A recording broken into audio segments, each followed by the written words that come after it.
Hello, everyone. I'm Sam Eckmann of Gold Derby here with Owain Arthur, who plays Prince Durin the Fourth on Lord of the Rings, The Rings of Power.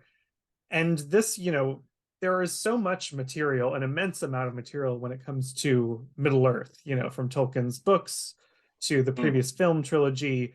Was it ever important for you to kind of really dive into all of that to get inspiration for this character, or did you have to kind of leave that alone? No, I mean there are a few things when you approach a role, I think, that you need to look for. That are the given circumstances that you need to know, like what are the rules I need to follow. What do we know already? What is written down about Durin that we can find out? Because as an actor, you kind of hunt for those information, and you do detective work and almost a psychologist's work, really, just to kind of figure out who he is and how, and then you get a better grasp of how we would react to various scenarios, and you get a true, or you begin to get the aura of this character.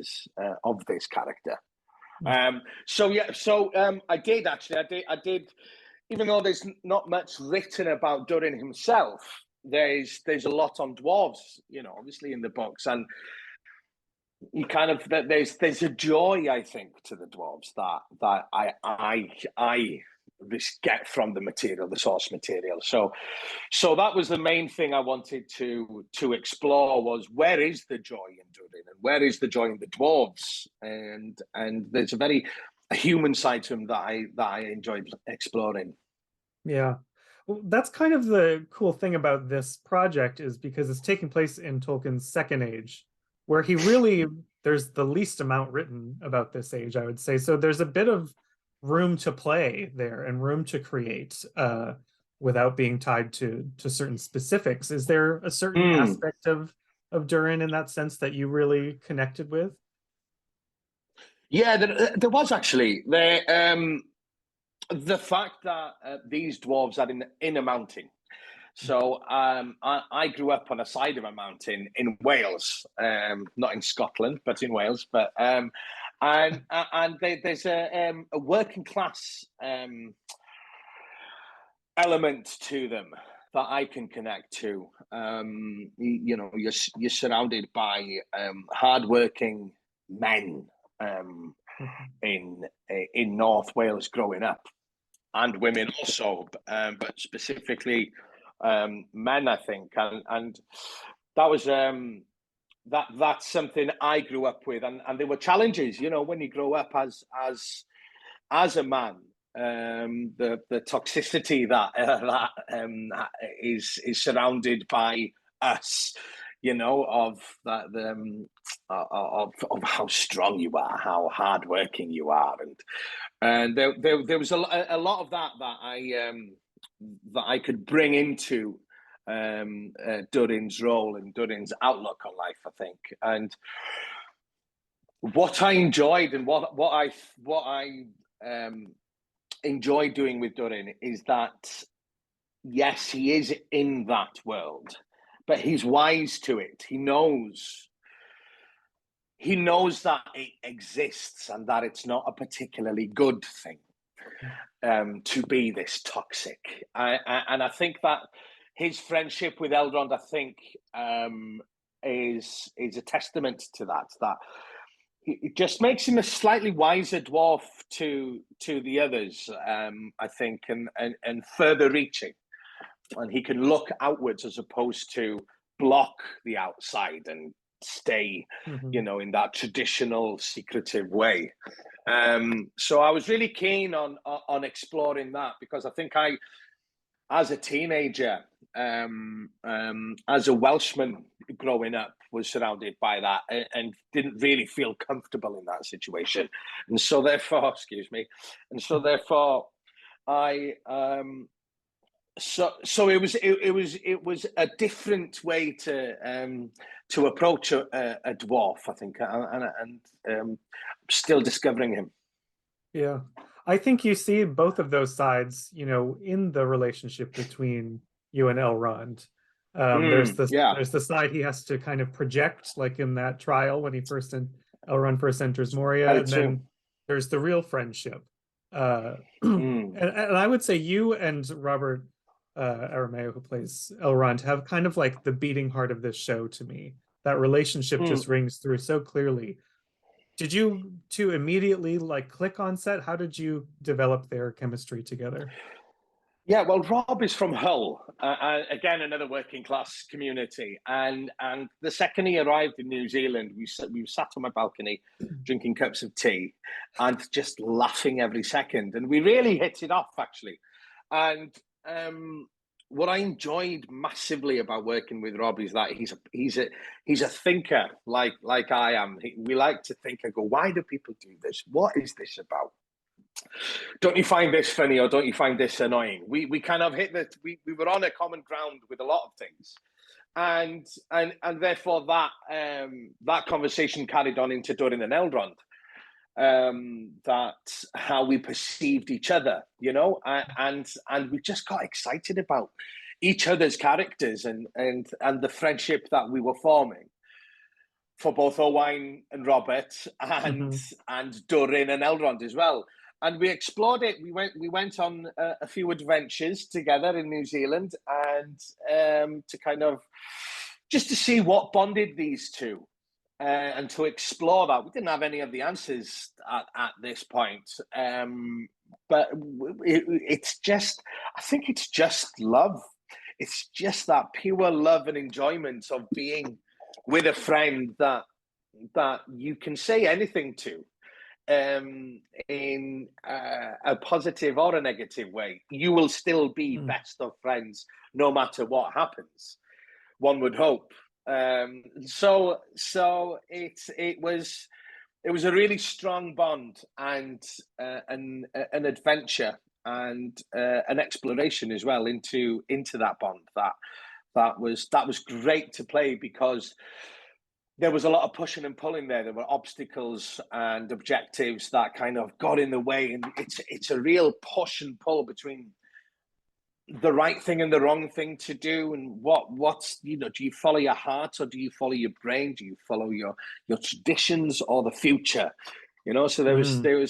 it's a real complex character, I think. And obviously you add on to that the fact that Durin's a dwarf, then you can really play those extremities of the emotions that he's feeling, and he wears his heart on his sleeve, and he's present. He's right there in the moment. He's reacting in that moment, and to be able to have that avenue as an actor is it's a gift.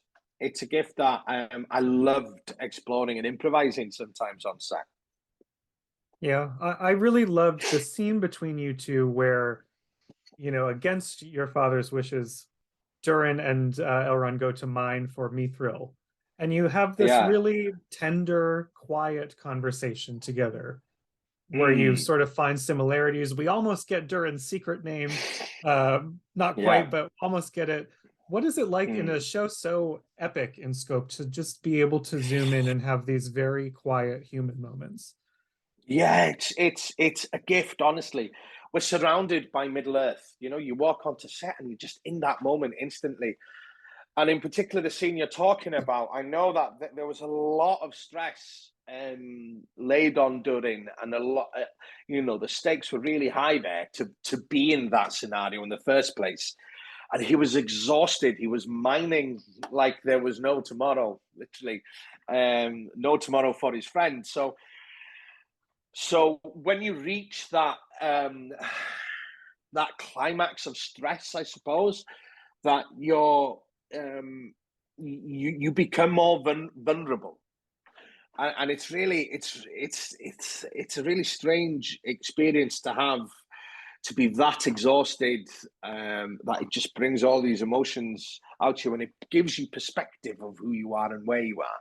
And that was something Durin experienced in that moment, I think. And when he couldn't move anymore, they cracked a joke and they drank some water, and they were. I think there was a perspective of life and who Elrond meant to, what Elrond meant to Durin in that moment, just came over him, and and it was great to explore how much do you reveal with Elrond in that moment, and it was very intimate and very human, like you say, a very human moment that I was touched by it anyway. Extremely touching. So, yeah.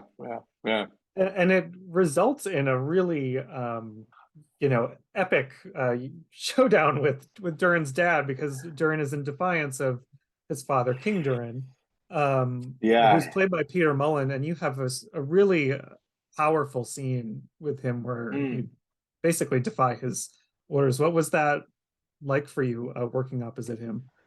It was scary. I can see that. It was scary. Yeah. When you hold your father in that high regard, and not just your father, your king, and you've gone against him, but in your heart that you've done the right thing, and that there's injustice in the fact that we're not helping my best friend here.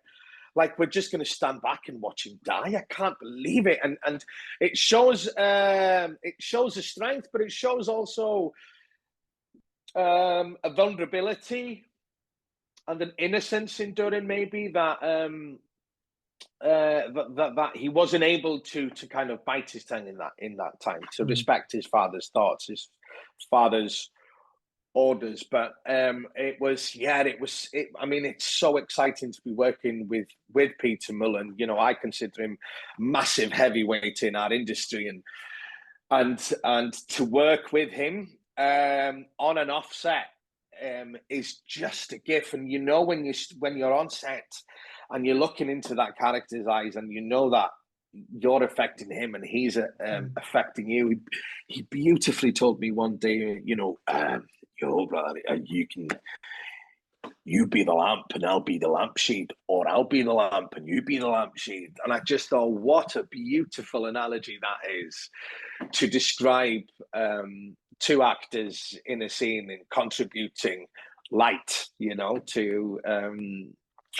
to the screen. And it was just joyous to be working with Peter, and I can also say that it was an even better experience in season 2 to be working with him.